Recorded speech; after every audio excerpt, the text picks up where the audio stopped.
You know what they say, though, about the road? It's long. It's hard. It's a long way to the top if you want to rock and roll. I thought you were going with the old fastball song. Because the road that they walk on is paved in stone. No, gold. It's always summer. They're always at home. Is that how it goes? No. It's always summer. They never will bone. No. It's always summer. They'll never phone home. No, I think it's get cold. Old people are always cold, though. They're always going to get cold. Well, anyway. Welcome back to the Jojitorium. Well, I think remember too, whenever we found the German Scheiser porn. Let's not lie to each other. You're in twerk classes over there. That's what Yeah. That's all it is. The fitness class. Working on them TikTok videos you like so much. Dead face.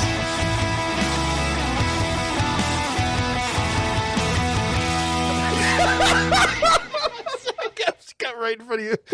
Welcome back to the Jojitorium. You know who it is. It's Adam. It's Matt. We're decaying with the boys, and we've been doing this for over a year. So Seinfeld hooked you for being a show about nothing. So let Jake and the Dingus be the podcast about nothing. The two hosts bring hilarious banter, great interviews, intriguing guests, and the right dosage of distraction from the craziness of your everyday routine.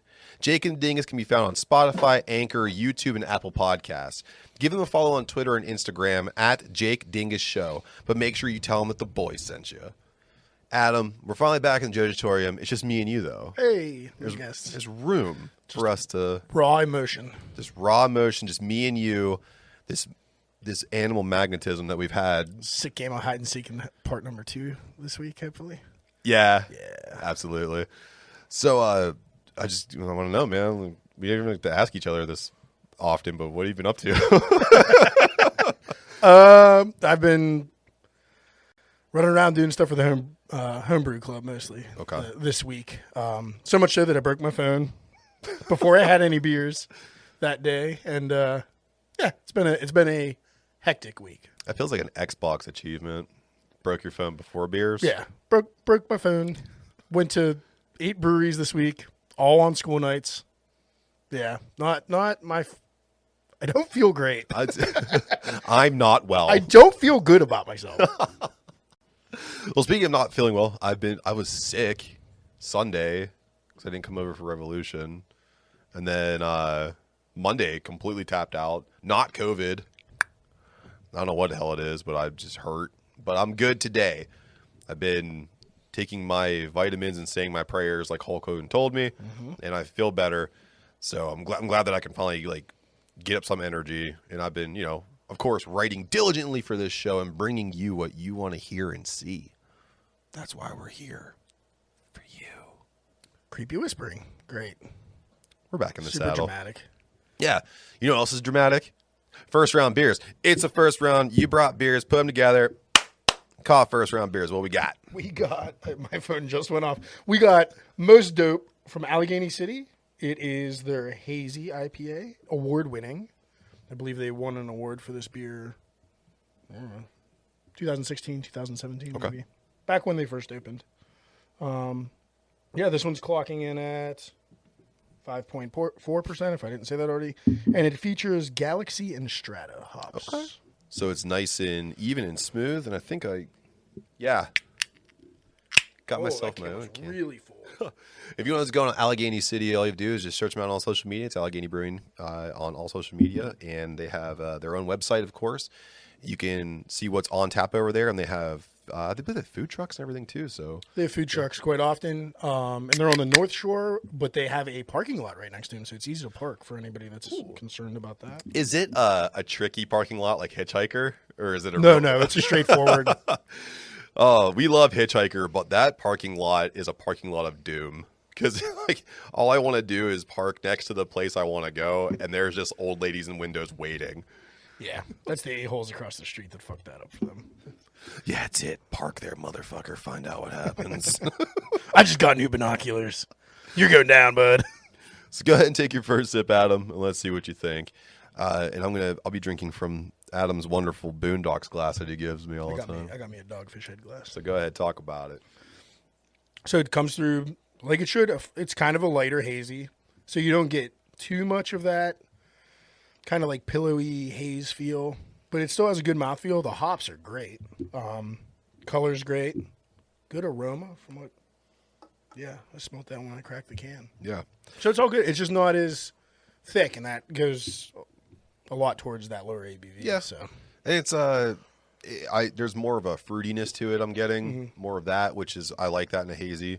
And you're right, the lower ABV takes away from the thickness that a New England would usually bring, but that's okay because sometimes I just want a tasty hazy, and I don't want it to come with the migraines the next day. And this definitely accomplishes that, and it's danky. this is one of my favorites from Allegheny City, and one of my favorite hazes in the city as well. Yeah, So really good, really good. go down there and check them out. They do all the styles pretty much. Yeah. And they're all good. I had a little bit of everything from them. Yeah. Their lagers are good. Their lagers are great. Really, Their really cool. stouts and porters are good. Because now if you like craft beer and all of a sudden you say you like lagers, you're like the new wave of people that like garage beers. Yeah, well, you're like hip now.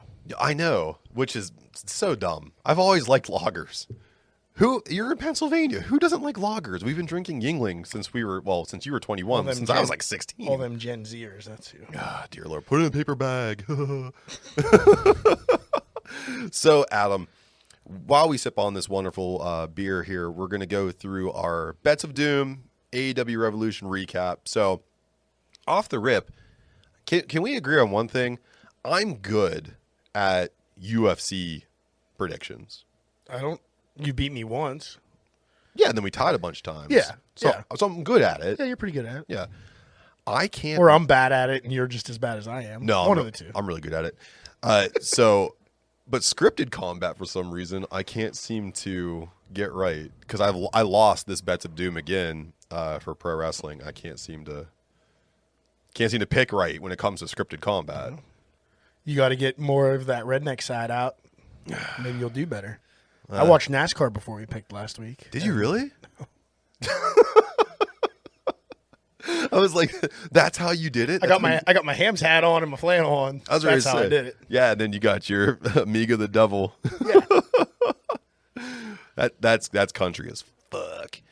So, Adam, this was a great card, and I'm pretty sure my punishment will come sooner rather than later. Maybe not today since this is our pod-iversary, so I think we're taking it easy on each other.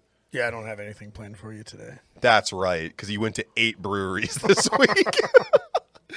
So this was a great card. I think running through it pretty quick to see some of the highlights is a good idea. Something that AEW is doing that WWE isn't doing as much anymore. They're actually having a good buy-in. So there were 2 matches in the buy-in here. Layla Hirsch taking on Chris Statlander in a women's singles match. So this was a rivalry that's kind of been brewing up a little bit on AEW Dark and on Dynamite and a little bit on Rampage.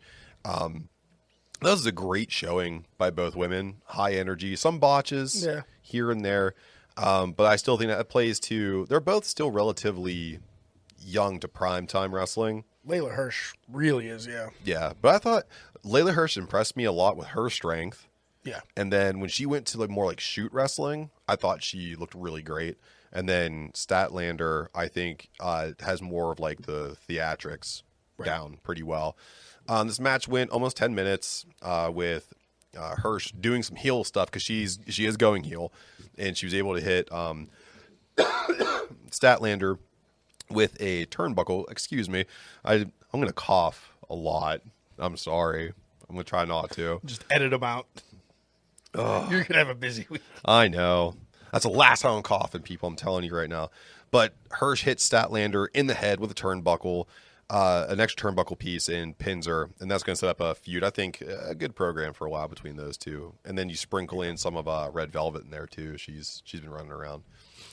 So then we see Hook, which, if you guys aren't watching AEW, Hook is actually real-life Taz's son, who was trained by QT Marshall and Cody Rhodes.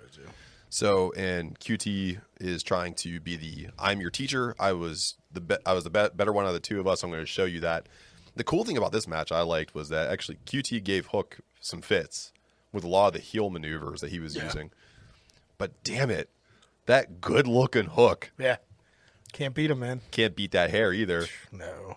It's good hair. It's good hair. It's good hair. It's a good look. It's a tough guy. Yeah. Character.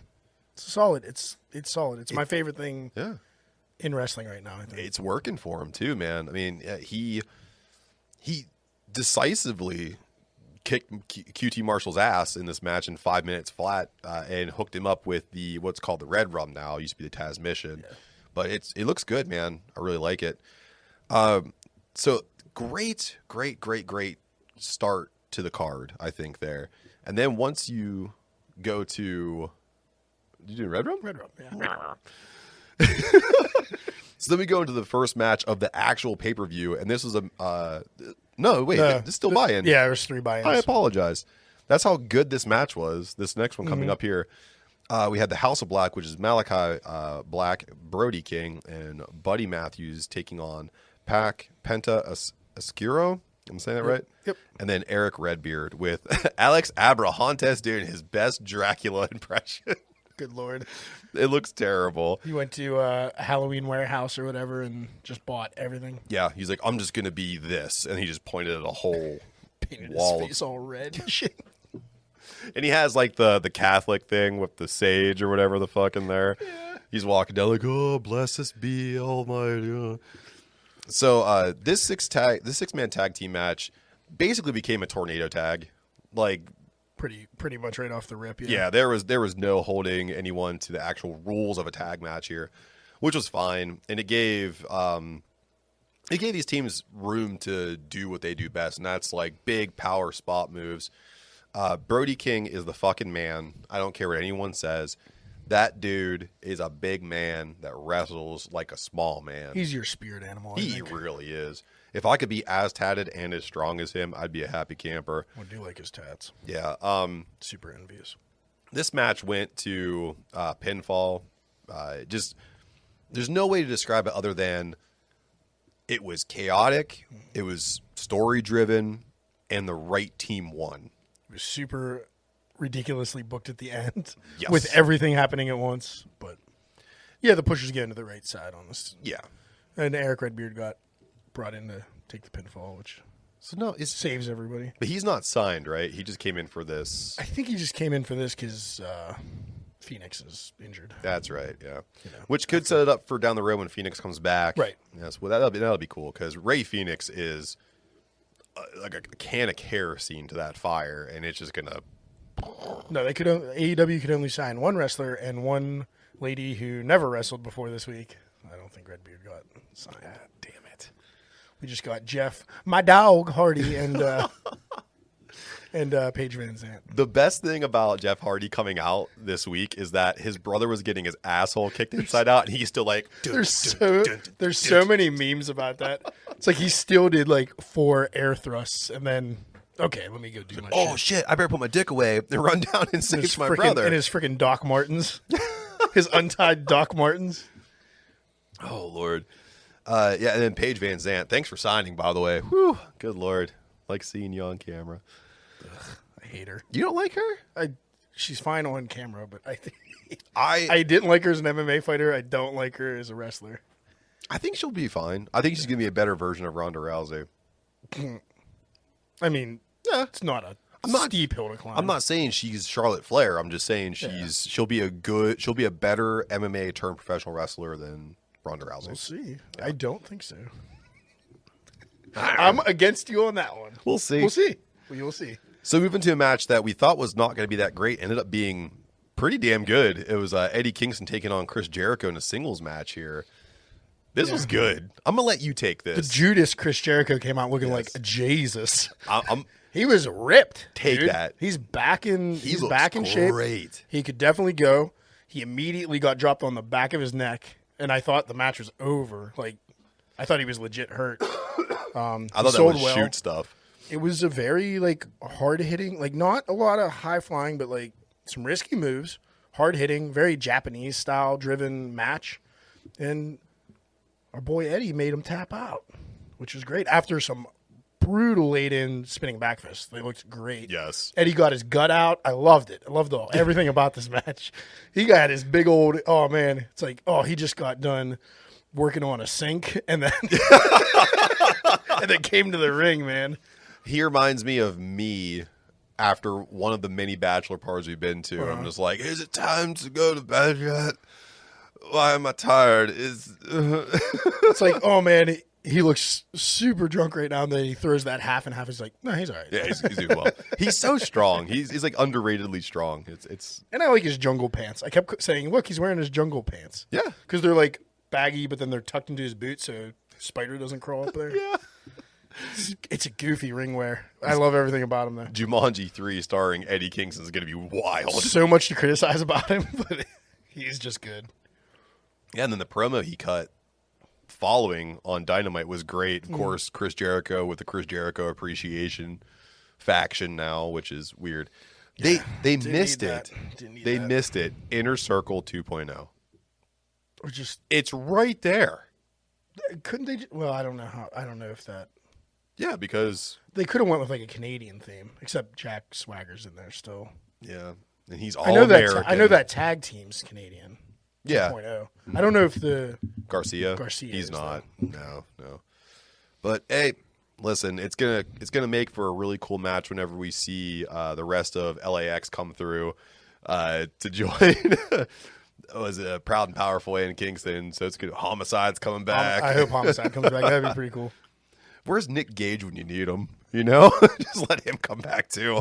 What was the other guy? Hernandez. Hernandez. The big jacked up Yeah, dude. he was like one of the better big men in Impact for sure. Oh, yeah. yeah, I really For sure. enjoyed him.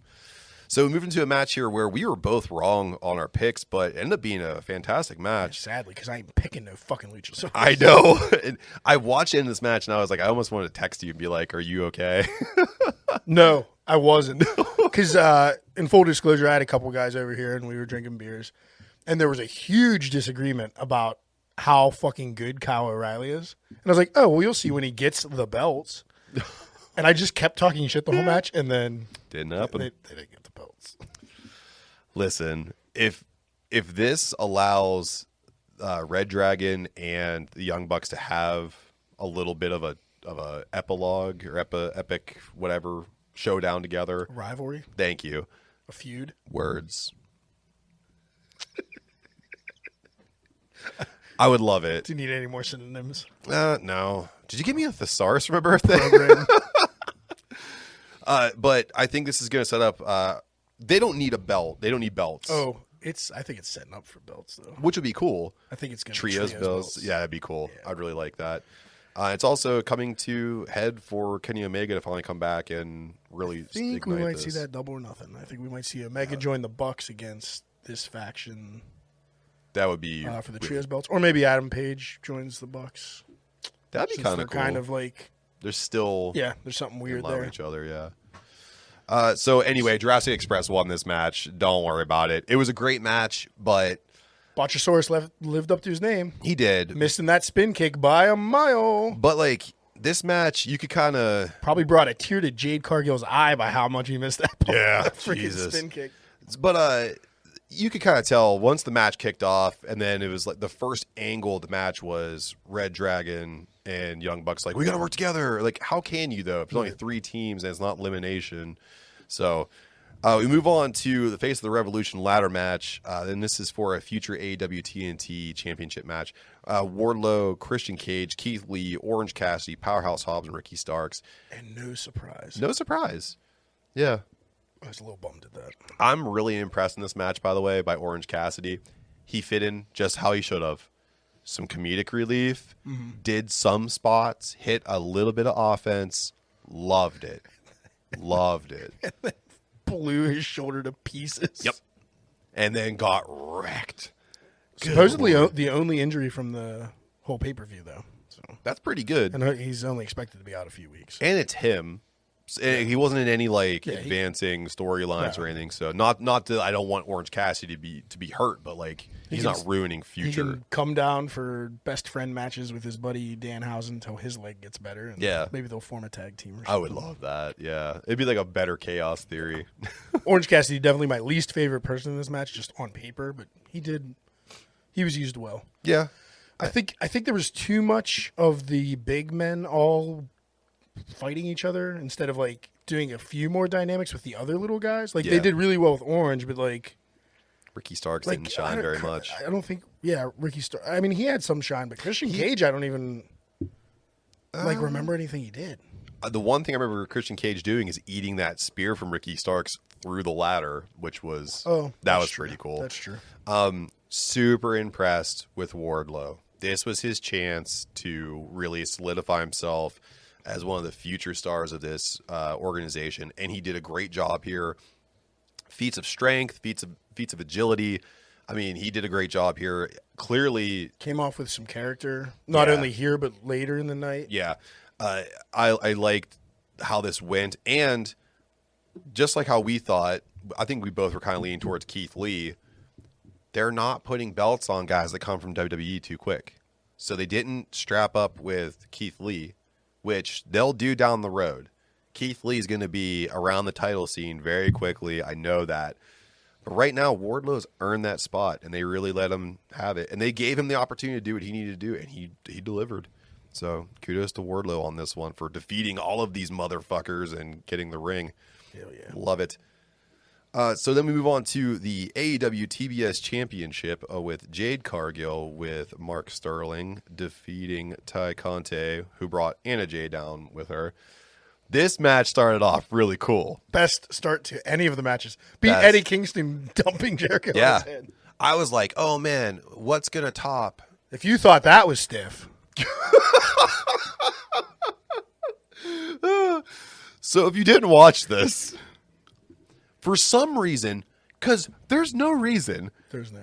Jade walks right up to Ty Conte and just lays a big old smooch Well, on they were her. doing the nose to nose stare down. Yeah, and then she give him I think it was mind games. And she's... Oh God, that's so disgusting. It was I'd rather you eat mac and cheese into the mic than kiss it. Yeah, it's... Oh God, there's a big wet kiss. Yeah.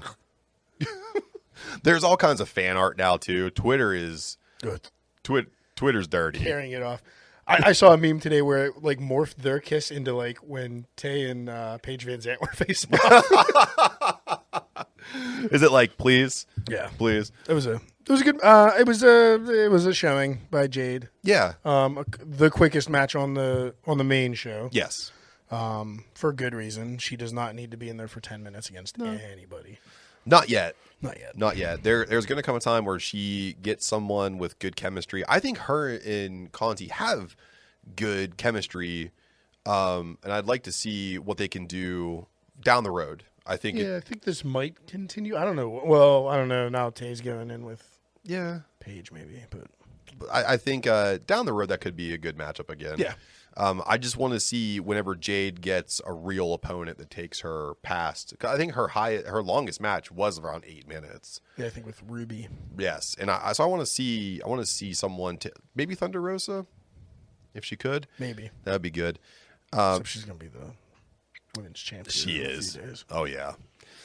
So we move on to CM Punk taking on MJF in a dog collar match. Now, dog collar matches are inherently brutal, bloody, Violence. super violent. MJF with a nice swerve at the beginning, coming out to CM Punk's music, Cult of Personality, and then CM Punk going full Ring of Honor. I missed the swerve. So his music hit, and I was like, all right, I'm gonna go piss. Yeah, And so I missed MJF coming out, and then they were playing the beginning of the AFI track. yeah, And I'm like, who the fuck is this? yeah. And the one guy here is super knowledgeable about wrestling. He's like, listen, you know what this is. Hold on, buddy. And I was like, oh shit, I thought he came out already. And they told me what happened. I looked like a big dummy. That's okay. I took an inopportune time to pee. But that's okay, because then seeing CM Punk come out in the Ring of Honor gear had to get you excited for the amount of violence he was going to bring to this match, because that's exactly what he did. Tons of confidence from the beginning of the bell to the end of the match here.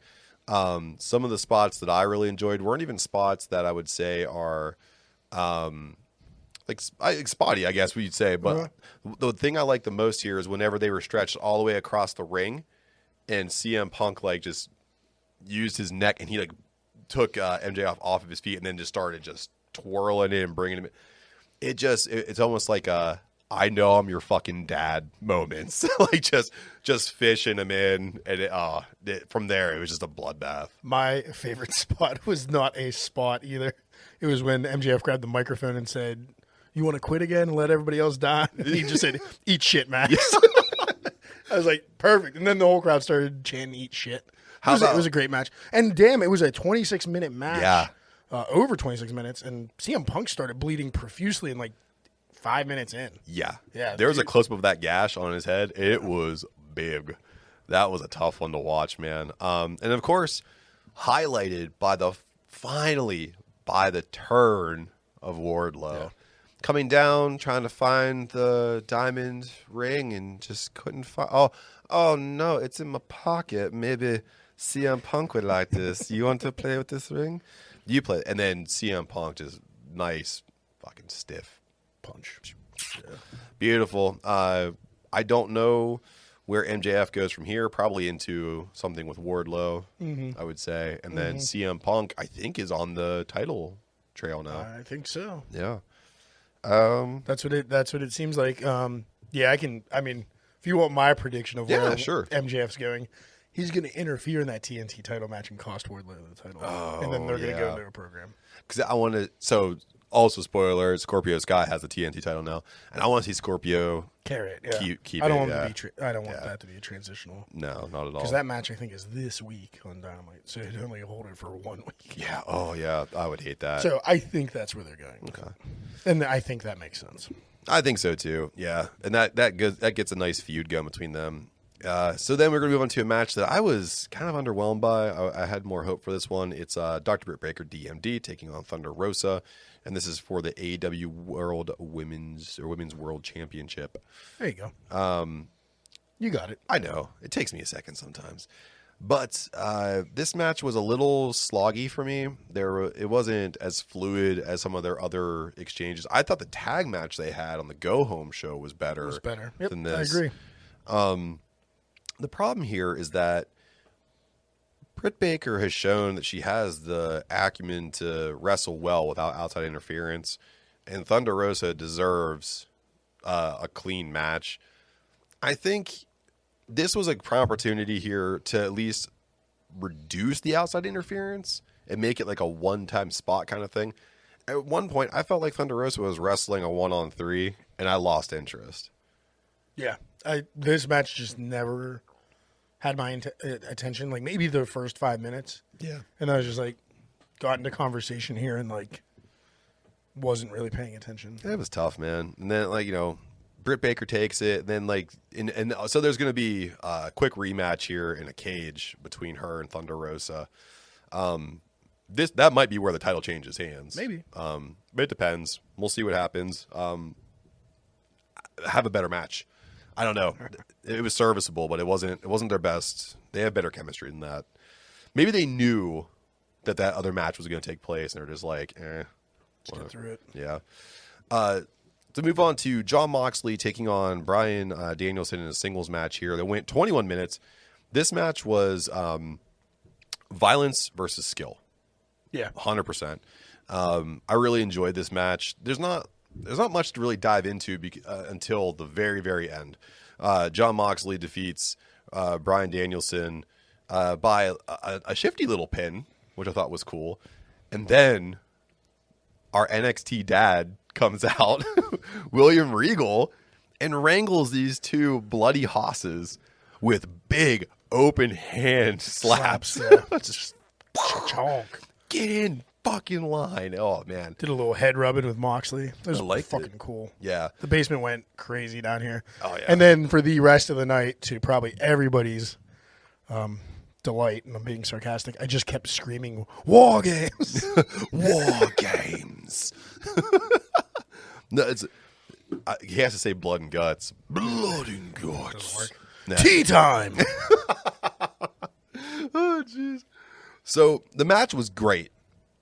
It deserves a watch if you haven't seen it. But the last 2 minutes, including the Regal time, that was the highlight of everything for me.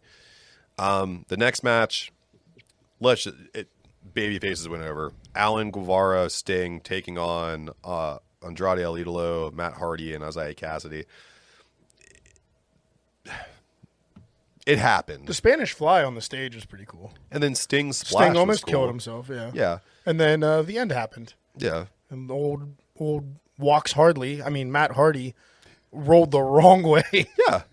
And the finish was botched to hell. The worst botch of the night. I tell you what, the JR really did a good job of and Darby Allin's so reckless that the coffin drop just turned into a coffin headbutt. No, it didn't. Matt Hardy went the wrong way. He went the wrong way. This match was in there to start the dissolve of the Hardy family office, AHFO.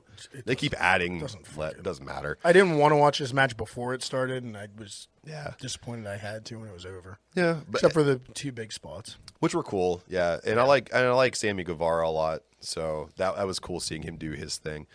Move on to the last match of the night, where we saw Hangman Adam Page taking on Adam Cole for the AEW World Championship. Adam, since there's other Adams, I think you should take this Adam Fest and take this one. So yeah, really cool match. Adam Cole's entrance was weird. I guess he was going for a Halo-inspired entrance, but then he got up on the wrong side of the ring and wasn't facing the hard camera. It was really strange. He just seemed, I don't know if he was excited or off or tired because he just watched 4.5 hours of wrestling like we did. Yeah, strange entrance. Hangman Adam Page came out. Cool ring gear. Cool entrance. And then they just had a hell of a match. It was hard hitting, but it was it wasn't anything. I mean, not to show my hand on what my favorite matches were or anything, but it wasn't. It didn't live up to the rest of the card. No, it was a good match. It was a solid match, and on maybe any other normal pay-per-view, it would have been fine, but just kind of got lost in the shuffle. I think. Still a great match. The finishes got a little overdone for me. They were literally killing each other, and they were just false finishes after. Yeah. I think after the fourth false finish, I was just out. I'm just I'm ready to go to bed now. I was like, we know how this is going to play out because there has to be turmoil with a whole nother section of the locker room. So, right. Yeah, I agree with you. The match was good. I think the hard thing for me here is that there wasn't a good build up to this match, so I didn't have as much of investment in it. It was kind of quick. Yeah, and especially when you had Kingston and Jericho's build and the Punk great. MJF build, which was sick, and even the Danielson Moxley build up was really good. This was fourth place. Yeah. So Adam, speaking of all that, what was your match of the night? It's a tough choice. Theatrically, it would be Punk and MJF, but I really, really, really enjoyed the Moxley-Danielson match. It was my favorite. I'm going to go with the Eddie Kingston Chris Jericho match. It's fair. That's fair. That's my third place. Yeah. What about your favorite performer of the night? That would be... Good question. I guess I'll go with Eddie Kingston. Yeah, I was going to say. Did they have to be a wrestler? No. They don't okay, William Regal. Yeah, you took mine from me. So actually what I'm going to do then is I'm going to throw you a little curveball. I'm going to say Jose the assistant he got his ass kicked. He got whooped on, and he did it really well. For a guy who hasn't sold a single bump since I saw him, he did that. So good job, the assistant. You kicked ass. He helped Arn Anderson get back on the stage. That's true. When he fell off. That's the only other thing I've seen him do. Yeah, he helped someone recover from a bump. Then he got stuffed in a fucking trash can. Sure did. So what about the Adam? What? I wrote some notes. The match that can fuck off. Yeah. It's supposed to be the beer break. The beer match. break. Yeah. The match that can fuck off. Jurassic Express. Anything they're in ever. No, that was a fine match. Probably my least favorite match, in all honesty, was probably Jade and Ty Conte.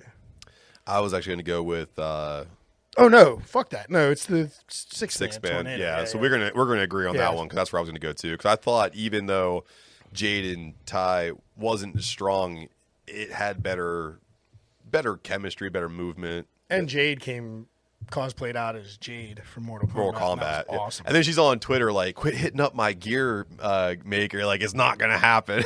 It's like, you're right. It's not gonna happen.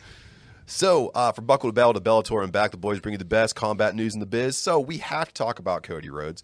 So, a quick timeline here of 2 dates.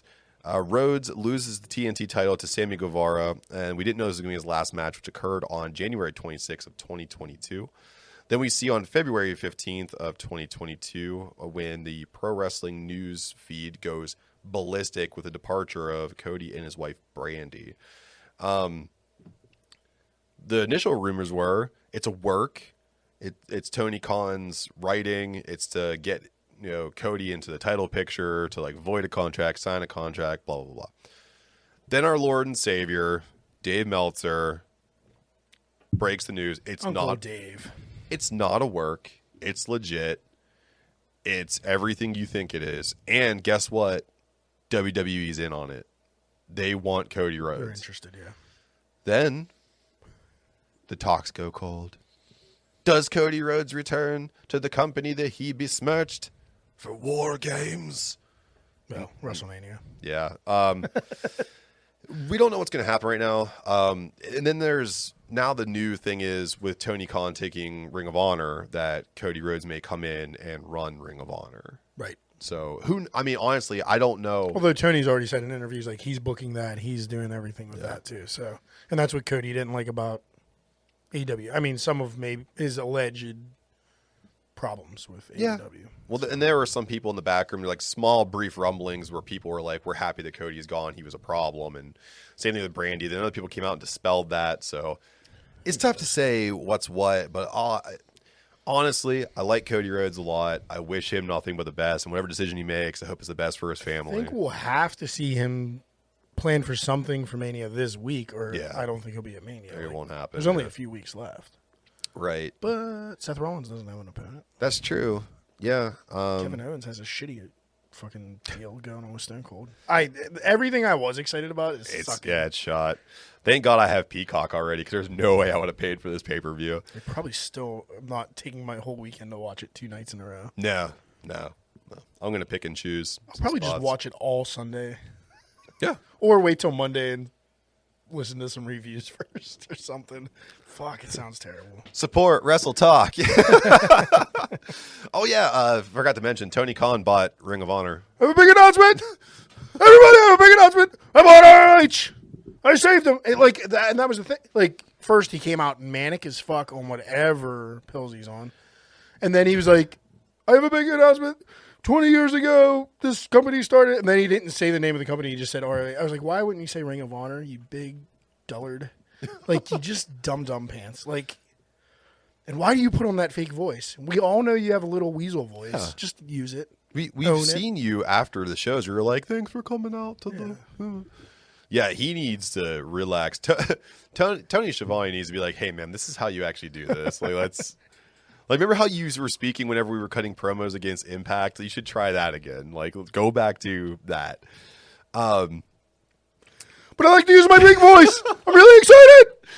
So Tony Khan has all of the footage, and he has the OG all in. So that's cool. Right.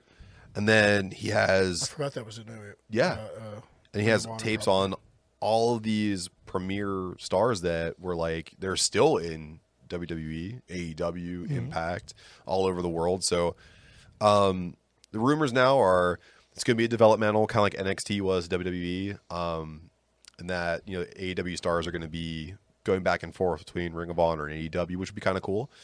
Most of the ROHers, I guess you could say that, are looking to come back because they have confidence in Tony Khan, which is very nice because that roster actually had some really good talent on it.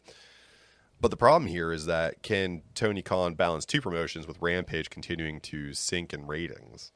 That's the hard one. I don't know. Pop some more pills, snort a little. Something. A little nose powder. He was going crazy. Speaking of going crazy, hey, guess what? Cain Velasquez shot a guy. Or shot at a guy. I guess. Sure did. Oh, no, he shot a guy. That's right. He just shot the wrong guy. The wrong guy. Yeah, so Cain, you're a terrible shot. So this is a tough one to kind of wrap your head around because it goes into it's dark. It's legality versus morality. So trigger warnings abound here. There is some information that's very difficult to digest if you have some trauma, some sexual trauma. So please bear with us. Trigger warnings. So the former UFC champion is currently detained after being denied bail on March 7th of 2022. He was identified as a risk to the community, and the violence assessment led to the denial of release request from defense counsel. So he claims that he was chasing down an alleged perpetrator who sexually assaulted one of his underage family members.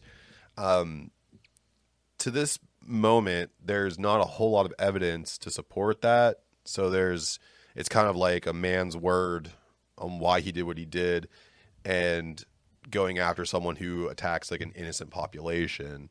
Right. Of course, everybody is facing some kind of recourse or trying to step in. So the presiding judge is facing backlash because they actually kept Cain Velasquez in without bond, and then they let the suspected child molester, Harry, I'm going to say this wrong, Galarte? Close enough. Say Harry Galarte.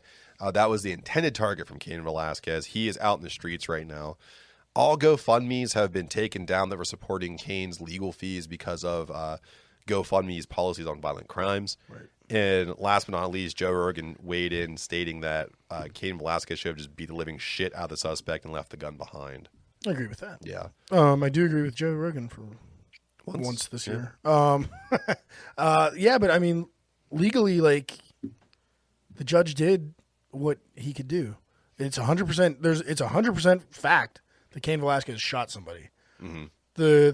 And I'm not defending a child molester, Right. but it's alleged that man did that. You have to, right? Innocent until proven guilty, which isn't the greatest thing in some circumstances, including this. If what they said was perpetrated was, Yeah. But yeah, you definitely can't just go providing your own vigilante justice and popping people That's on the street. tough, man. So we'll see. Yeah, I just hope that the outcome is, people getting hurt, people getting, assaulted. That's just difficult to digest, and just hope everybody finds resolution to this. And wish everybody the best here. And just know that if you guys ever have any kind of trauma like that, we are huge proponents for mental health therapy treatment. Go get help.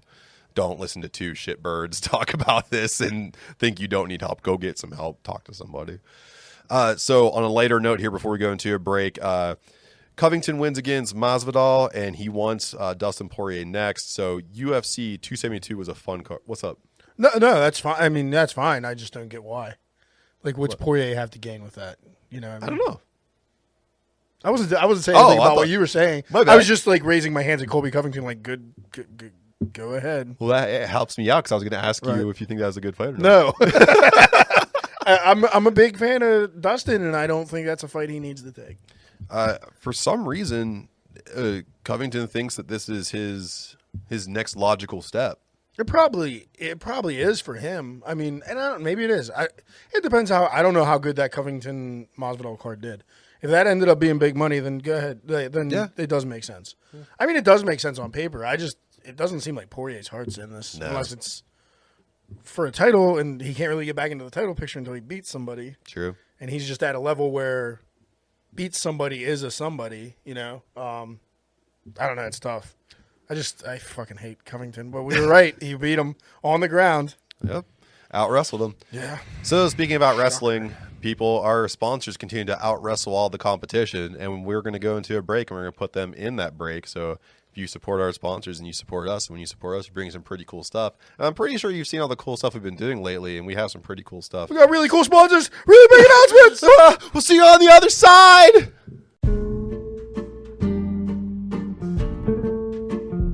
Nice ink, Adam. Yeah, I got your name on my ass.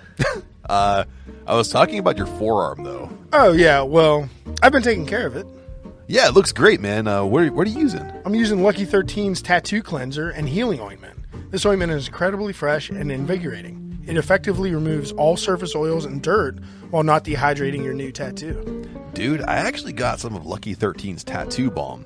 It's all natural, not oily, and applies easily. The balm improved my color and definition, and the vibrance on this ink makes it look like it's brand new. Oh yeah, man. I found their products after taking their online quiz and it pointed me in the right direction. Hey, guess what? And right now, if you use our promo code MATA193529, you can save 25% on your entire order from their site. From the first line of your tattoo to the first year of your tattoo and beyond, Lucky 13 has you covered to keep that ink looking fresh. Welcome back. Hopefully you heard something that you like. Because again, when you support our sponsors, you support us. And when you support us, you bring you some pretty cool stuff.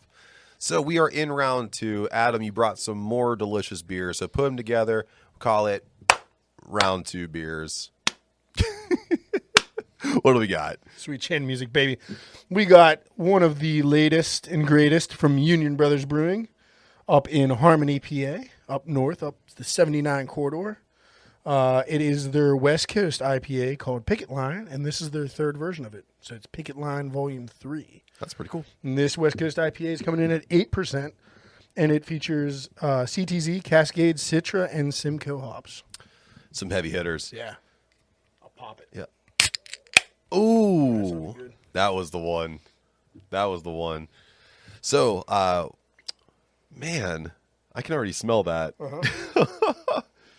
So if you want to find what's going on with Union Brothers, if you search them out on all social media, it's Union Brothers Brewing on all social media. They have two locations now? Nope, one location. One location?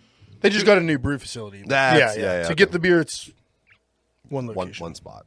Yeah. But great with spring around the corner. Great outdoor location. They have live music most weekends, if not all weekends, and their food's killer too. So go there and try them out.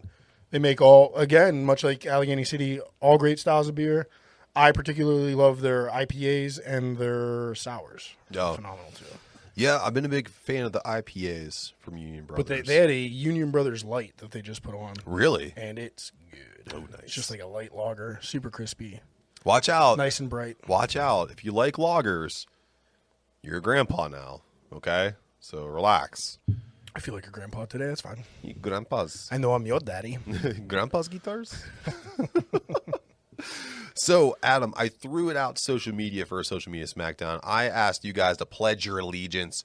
Hazy versus West Coast IPAs. Hazy edged out West Coast. Hazy clocking in at 58%, and West Coast clocking in at 42%. It's because I'm the heel of this podcast, and everybody's going against me. Yeah. So Crazy. This is a wonderful West Coast example here. Yes. We are a West Coast house. All day. I love hazies too. I just brewed 2 of them in the last month. Yeah, but we are a West Coast I'm house. West Coast. I mean, West Coast IPAs got me into craft beer. Oh yeah, so 100%. Yeah. that's my allegiance lies there. I like the piney, resiny, malty yeah. thing it does to my mouth. It's something about that more aggressive flavor profile that I find more appealing. And I know that's like the beer bro thing to say, like, I like my IPA like this. But I just do. I like a West Coast. I mean, that's the style. And this is a really good one. We should have said that before we went into this, but this is a really... That's why I brought it back up. Thank I you. realized we didn't... Sorry, Union Brothers. We talked about their beer in general, but we didn't talk about this beer. But yeah, great caramely, malty note. And then you get that piney, danky, bitter. Yeah. Bitter. It's bitter. It's a bitter IPA, everybody. Yeah. It's phenomenal. It does not taste like 8%. No. It is very smooth and I was going to say. And just that malt is nice. So the problem too is with some West Coast IPAs, sometimes when the malt and the bitterness come together, they get like a cough syrupy kind of thing going, like a... Sometimes it gets a little too heavy for me. Yeah. That's what I'm saying. Not really medicinal tasting, but that like thickness. Yeah. And this does not do that. that this is a nice combination of the maltiness balanced out with that sharp bitterness that I really look forward to in the West Coast. So great job, Union Brothers. Sorry we didn't talk about it more when we first poured it, but I wanted to make fun of hazy people. We got back to it. Yeah, you were really excited to make fun of I was. You know what else I'm really excited for, Adam? What's that? It's our pod-iversary. Yeah. Well, it was our Like pod-iversary. 3 weeks ago. But we had incredible guests on, and we didn't have time We did. We have time to stop and just just reminisce. Get your hand off my knee. Whose hand is that? So what I want to do is just real quick, man, just toast it. Toast. This is something that we wanted to do We should do shots. way back when. No. No. Let's do shots. I want to get through this podcast. Something we wanted to do, and I'm glad that we did, and that we've been doing it for more than a year. It means a lot to me. So thanks for sticking in there with me and doing this. And I think we've had a lot of fun over the 50. This will be 55 episodes. Yes. Yeah. Yep. By the time this comes out, great guests, great fun, great beers. Yeah. Good laughs. Mhm. Cool. It was fun. It was Yeah. cool. That's all I got. It's all you got. Cool times. I like hanging out with you every week. I like hanging How's out. that? Is that good? Thanks Yeah. for writing the script so I don't have to do much for this. Thing. Well, I wanted to say too, cheers to our listeners for continuing to stick through with this on this journey. You know, we're getting better, I think, every week on this. So thank you very much for hanging with us. And Yeah, the 42% of you that liked West Coast is better. Thanks. we like all 100% of you. He likes all 100% of you. I like 42% of you. So No, in all honesty, thanks to the listeners. I will appreciate you more than I appreciate this bag of bones here, this sack of meat to the left of me. But yeah, it's been fun. We'll keep doing it. thanks, man. Yeah, keep it up. Stamp of approval. Keep it up, pony boy. Stay golden. Get your shine box. So, Adam, I got to ask you, man, do you have any favorite moments here in the Jojitorium over this year that we've been doing this? I really, really enjoyed some of the interviews we did. Yeah. Especially my friends from homebrewing from way back, like Bobby Nacha, Justin, and then meeting new people, Dem Bones last week. That was cool. That was super interesting, and just like super in depth, and just we kind of got lost in that podcast, which was nice. No, I mean I like it all. I like the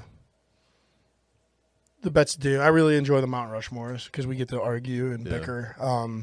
Anything we can argue and bicker about, I like arguing. Yeah. I'd say it's. But so- yeah, no it's, moment. I mean, we've already done our first on location with Yellow Bridge. That was cool. But there's not like one like. I just like doing it. So it's like. Can I tell you my favorite moment? Yeah. It wasn't even on microphone. It was the very first episode. Whenever I showed up, I'm like, where do I plug all this in? And you're like, wherever the fuck. Into whatever the fuck you brought with you. We did it on my phone. So that was my You favorite. had all the mics and mic cords. I but had everything. No mixer. I thought you even had had a computer. I did. I thought you had a. I did. But it was like an instrument, Wouldn't, one jack you know, in. And yeah. I was like, we looked at it the week before, and you were like, nah, we'll have to get something else. And Yep. we And had to I get something forgot. else. Yeah. So, what about a favorite guest? We've had quite a few now. Who's your favorite Can I guest? go back? I gotta go back. Yeah. Also, in the first episode, when our third mic said, "Oh, she's from Vancouver," I thought she was Asian, and then I blew it to Asian people can live all over the world. That might have been my favorite. That was good. Oh, just a little fact: like Asian people can live, Anywhere. Asian ethnicity can live anywhere. Dumb fuck, Jesus. That was a lot of fun, though. What about a favorite guest? Can't pick one. I really can't. I enjoy them all. Nacho was our first. Well, Nacho was our first, didn't Steve? No, Dennis was. Dennis was our first, yeah. That one was fun, too. I'm going to throw out there, Justin was my favorite because there was build up to it, and then we had a great time with him. Yeah. Who beat me? Oh, Did Nacho? No, Nacho didn't beat me. no, Dennis. Dennis beat you in Florida. Florida man. No, he didn't. I swept him. Did you? Yeah. I don't know who beat me. I thought it was Nacho. I think Nacho It was ended up Nacho. He beating me, beat yeah. you. He beat you in zombies. So any guess that wasn't Bobby Nacho because he beat me. It's everybody else. Sorry, Bob. So this is something that like all my Twitter friends like. I got a good one. Yeah. I do have a favorite guest. Whoever comes on this podcast for a second time first. That'll be my favorite. There test. you go. Yeah, actually, yes. Whoever comes on for the Challenge to our buddies out there. Or if you haven't come on yet, hurry up and book 2 dates real quick. Yeah, we're here. Yeah. So a question that I get asked a lot with my indie friends on Twitter. I completely forgot about somebody. I do have a favorite. This is, in all sincerity, This I is know the I keep last cutting you time off. I'm fucking Ben asking Ben you. Steffen was my favorite. That's so, okay. yeah. There you go. Yeah, I would say that's definitely a good one. That was for you. huge, especially to see somebody who started, at least in the brew clubs the same time I did. Yeah. To be making it. That's cool. I can sincerely say that was. Sorry. That's Ben. okay. It was just, I was like, I need a list of guests so I don't forget somebody, and I forgot Ben. You don't see it. I put it behind the camera. You don't see the TV. No, I can't see shit, man. I'm like blind. I got beer malt haze all in my eyes from brewing today. That's right. You did brew up another beer today. Yeah. So again, a question that I keep getting asked on Twitter from my indie podcast friends is: did you ever think that you were going to stop? That I was going to stop? No. Yeah. I'm into it. Every time you get sick, you think we're breaking up. Yeah, I do. Every time I get a little emotional, I'm like, this is it for us, isn't it? I'm sorry. No, I think the one time I thought we were going to stop, for sure, like 100%, is we put out this killer episode. I don't want to say which one because I don't want to hurt anybody's feelings, but we put out an episode. I'm like, this one's going to fucking rock. And then it did nothing. And I was like, this is it. We flatlined. And then I was excited about it and asked you how it did. I'm like, not good. I'm like, oh. And yeah, you were like really bummed. I was like, well, we'll get it next week. I don't. Yeah. You're like fucking Gordon Bombay. pushing. Like, just keep going, man. Again, it's more your baby, and like I I'm know. the cool uncle that comes over and just gives it ice cream. Like it's not, Yeah. I think it's doing fine. It's the same with beer when I'm like, oh, fuck this one up. It's the malt color is off by 2 SRMs, and you're like, yeah, but it tastes really fucking good. What's the fucking problem? What's the problem, baby boy? So that's where we trade off then, huh? Yeah. Yeah. Oh, I'll start worrying a lot more about the numbers when we actually start getting paid. Yeah, that's true. We get paid a little bit. There's a little bit of money. So if you could have some plans for the future for us, what would they be? I don't know. Get paid. Get paid? Get paid. Yeah. No, get paid. Maybe travel a little more. Maybe go out of the state or out of the city limits. Well, we kind of did with Yellow Bridge, was technically out of the city limits, but Yeah. yeah, maybe out of the state. Record for like a weekend and like feature a city or something. That'd be cool. Yeah, that's what I was I'm gonna not saying say. like anytime super soon, but I would really like that. You know what I really want to do, man, is I want to go down to Richmond and somehow secure like a few breweries down there and interview them. Maybe get like a local indie wrestler or something to get on. Or people at Triple Crossing down there were super hospitable. Like they loved to talk about beer. so Just hey, to meet, man, like they found out I was a home brewer, and like that was I it. sat there for hours. Yeah. So maybe that's a goal in the immediate future for us. So before I start digging into some questions that I got from the depths of the internet, Adam, I got you a pod-iversary gift. Cool. Yeah, I got it here. I'm sure you wonder what the hell that was. So you can kind of see it here. It's Adam's Instagram and Facebook handle, and this is actually a light up stand. So and it's battery nice. and C-class powered, and it has a remote so you can light it up. With a bunch of different colors. Yeah, Ooh. tons of different colors. Sweet, brother. So this is for my festival table. Yeah, for your festival table, so people, if they want to follow you, you could just be like, it's right there. Right there. Yeah, Invest. invest. I'm looking at 2 buildings well, that's a real peek behind the curtain. We might have to edit that out. It's good. Invest. Invest. Don't worry about what buildings I'm looking at. I got you something too. Oh, you're sweet. Since you made me obligated to like get Yeah. you something, I got these for my wife, and she said that the chocolate sucked dick. She didn't say suck dick. She would never say that. She said I'm a cheap piece of shit, and she didn't want my Valentine's Day gift. So Yeah. I'm just regifting it. To you. They're Betsy Head. Well, our pod-iversary was like right after Valentine's Day. I got That's a really true. good deal on them because it was like after Valentine's Day. So you're welcome. And then I got you something else, kind of for your birthday and kind of for the pod-iversary. And I shoved a picture in it already. Yeah. But you can put whatever picture you want in here. I just have one in there as a placeholder.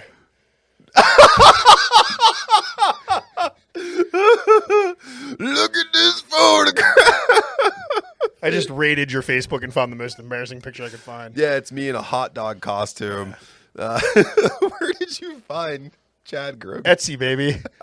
And I saw it again, maybe with a few cocktails in me. I was like, Matt needs this. I do need this. This is good.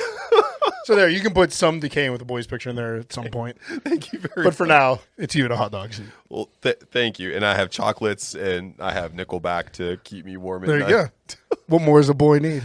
Let's see if I can balance it here. There is a little stand. Is there a stand on the back? Yeah, I don't know how it works. It probably just folds down, maybe. Oh, it's taped, Oh yeah, so yeah, just so it doesn't break off on your trip home. there we go. Over this photograph. Yeah, I knew you loved Nickelback, so. I do. Yeah, they're my favorite. Especially when they were in Portugal. Yeah, they got pelted by rocks. So thank you, Adam. Die. I appreciate Die, it. Chad. What? Oh, you're welcome, man. So Adam, I know this is it's like one of your favorite things to do. So I threw it out to them. I didn't tell anyone it was our pod-iversary episode. I put out an AMA out there, like, ask us whatever the hell you want. And we got a couple of questions, but I also went back on some of our favorite Twitter feeds and I found some questions for us to kind of go through. So some of these are pretty easy. Some of them are just like, you can think about it a little bit. So Adam, Desert Island beer right now. Hurry up, go. Off the top of my head, I'm going with like my favorite thing in Pittsburgh that's a long-standing beer. Yeah. And it is the, what is it called? You're going to have to cut this. Nope. You can't throw it to me again? Nope. I do remember what it's called. Good. It's the Kaiser Pills from Penn Brewery. Penn Brewery and Kaiser Pills, yeah. Kaiser Pills? Yeah. Okay. Do you think that's a fake thing? That's really Yeah, I thought you were trying to make a Nazi joke or something. No, it's called the Kaiser. No, it's called the Kaiser Pills. It's a hoppy pilsner. Okay. Yeah. That sounds good. I drank like 4 of them when we went there together. That's true. Yeah. That's true. Okay. Yeah, it's just like definitely like just but desert. I could drink it all day long. Yeah. It's 5%. It's got a little hoppiness in it, Right. but it won't dry your mouth out. So Desert Island, not only do I like it, but it'll keep me living. It's good. Well, that's same thing here. Friend of the podcast, Bobby Nacho, his favorite craft beer, Icy Light Mango. That's a good one. Yeah, that's a good gonna be my Desert Island beer. 'Cause same reason, man. It's like under 5%. It's fruity. It's gonna keep me going. And there's more than enough of it until all the white girls find out it's on tap and it's gone. Nah, they get the White Claws now. They do, yeah. Trulies. Adam, what is your favorite supernatural show? It's an oldie. Yeah. Well, oldie for us. X-Files. Nice. My favorite. Yeah, I loved that as a kid. I like Ghost Hunters because it's a bunch of. Hear me out. Hear me out. Hate Ghost Hear. Hunter. Is that with Zach Baggins or whatever? No. I'm talking about the old one where it's just like a bunch of like barroom bouncers that decide they didn't want to bounce bars anymore, and they like, oh, bro, it's cold in here, bro. It's so cold. And they just. Yeah, it sounds like the one I don't like. Yeah, I love it because they don't have any idea how to use any of the. It was the equipment. guy that wore like affliction affliction shirts and Jinko jeans too long. Yeah, I fucking hate that show. I love it I so can't much. stand him. Love it. Too many bros. Love it. It's always cold. Put a coat on. It's like, it's cold the in here. Maybe ghosts maybe the building is cold. The ghosts make them cold. So cold, bro. So cold. Did you hear that? Yeah, the cameraman just farted. Oh, you farted, bro. It's cold, bro. You see the little heat projection? Dude, that ghost just flew out of your ass. Whoa, bro. Look at that ghost, bro. I can't stand that fucking show. So, Adam, then, with an unlimited budget, and there was ones like, what would you buy for podcasting? What would you buy for brewing first if you had an unlimited budget right now? A brewery? Does that count? No, a piece of something. Like homebrew size that I don't have Yeah. already?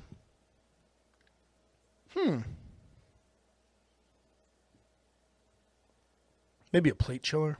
Okay. Not bad. Yeah, plate chiller. I'll go with that. For Might be the next thing I get. That'd be cool.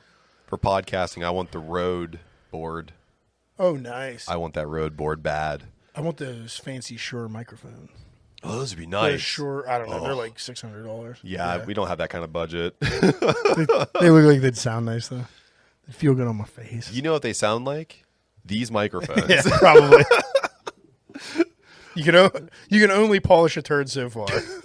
Likewise, dude, the mixing I do on both of our voices to get to sound like this, that board must heat up to like nuclear levels. So, Adam, there any thoughts of you ever wanting to join a podcast network like Last Podcast Network or anything like that?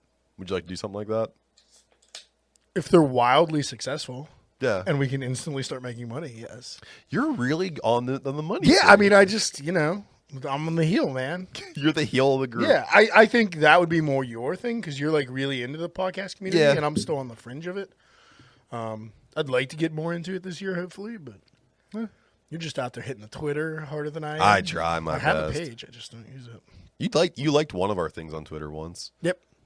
That was about one time. 6 months ago. I don't think I've been on since. Nope.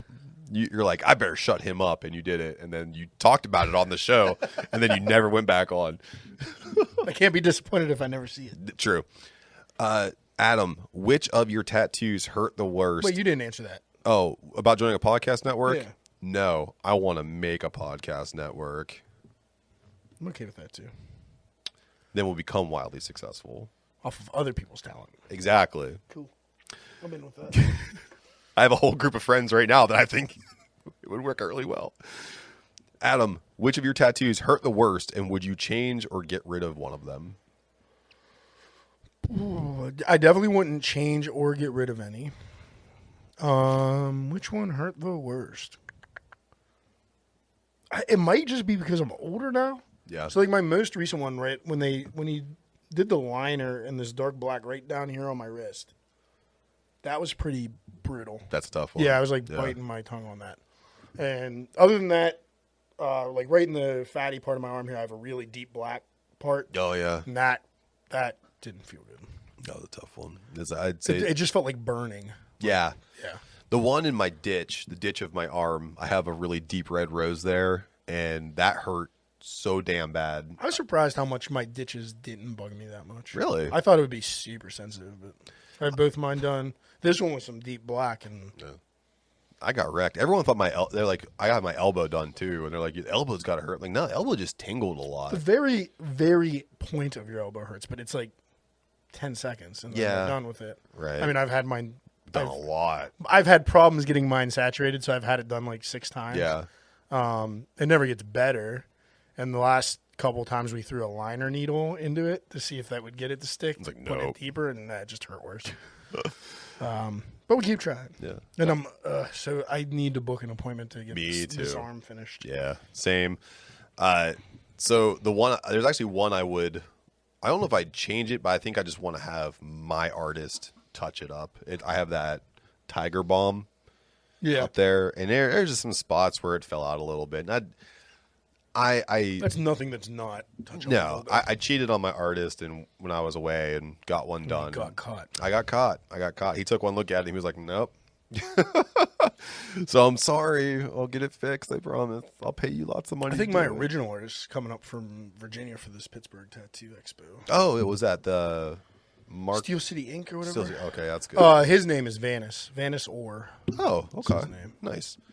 So, Adam, we're about to get into what's on tap and where can you find us? Because second half was quick. I thought you were going to say but first. No, but first. No, but first? No. Okay. Adam, what's on tap? What were you hoping for? I don't know. The second half just feels like it went really fast. Did- Nobody had any other questions for me? I mean, those were the ones that were the best. Cool. Just so sad it's over. Bye, guys. Adam, I'll miss you. are you okay? Yeah, I'm fine. You sure? Yeah, I'm reading the board. Because I don't know what's on tap. What's on tap and where can you find us? So on tap right now, we have Crushed by the Fist of God, our smoked, not saying the R word, our smoked Belgian, not Belgian, Nope. our smoked, Nope. I don't want to go. He's holding on. He's stalling. Our smoked Ukrainian Imperial Stout, coming in at 11.5%. There's a little bit left on tap. Bottles are gone. So thank you everybody who wanted to try it and grab some when they were over.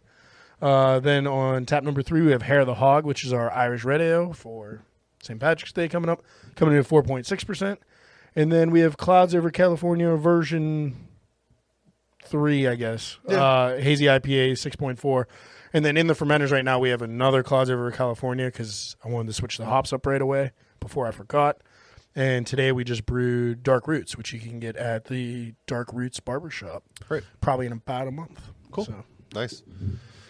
So if you want to know what's going on with Adam down here in the Brew Lab, it's at @bash_brew on all social media. It's Facebook and Instagram. He's also on Untapped. And you can catch Adam at the Best Brunch Ever on May 14th.